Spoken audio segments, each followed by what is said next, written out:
Welcome back, my friends, to another episode of Automotive Drama. Today I got another generic motors. Oh, I'm sorry, General Motors, wonderful engineering nightmare. And not only Garbage Motors does it, but Chrysler Garbage Motors does it too. Mopar, whatever. A lot of manufacturers use this. BMWs, I think, are the worst. That was a plastic tee. This is what's left out of it after I got it apart and got out of the hose. I just put a thermostat in this thing a month or so ago, and it was stuck open, so it never really got the temperature. It was killing his fuel mileage, etc., etc. Well, a month later, now that the cooling system's up to pressure, this is what happens. Garbage. Now, I called about the hose, and the parts store wanted like $80 for this rubber plastic piece of crap. What do they think it's made out of? Lambskin? I mean, give me a break. So instead, I didn't want to spend $80 on a hose when I could get this tee. It was like $16 or something like that, and it's brass. So the brass one, that's never going to fail. Now, I understand that General Motors can't afford to put a brass tee in 1 million or 2 or 3 million vehicles like this, because it's just way too expensive. But come on, man. This thing's, 9 years old, it's 16, it's got 134,000 miles on it. He takes real good care of it. He doesn't beat the crap out of it. So it doesn't make any sense to me that,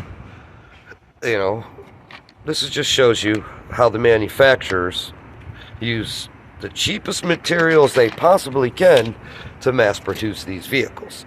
Now, it didn't make any sense to me to spend $80 on a plastic piece of rubber when I could put a brass tee in there, and then this will never fail. If anything, one day I might just have to change this hose.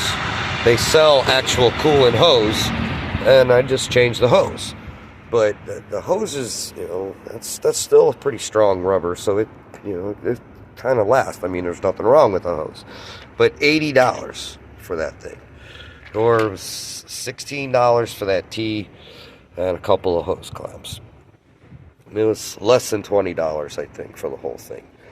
But, I mean, that made the most sense to me. Plus, they had to find it. They didn't know when they could get it. It'd be a day or so, or blah, blah. I mean, just really, you make something like that, and then you make it not available to the public.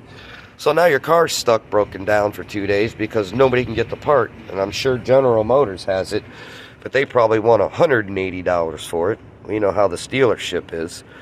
What do you want me to tell you? I just figured I'd give you a little tip on a simple way to change that and save yourself some money and don't have to ever worry about it popping again. Just kind of efficient for the customer, and labor's the same. It'd have been a half-hour labor either way. But, I thought that was the better way to repair it.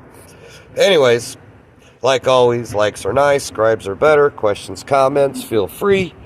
And you know the routine. Take your thumb, get that arthritis out of it, and hit the ring, the like button, the subscribe button, and ring the bell button so you can watch more videos. Yeah, excuse me, I'm just getting over COVID-69. Yeah, whatever. I mean, I had the flu. But anyways, thanks again for watching, and have a good night.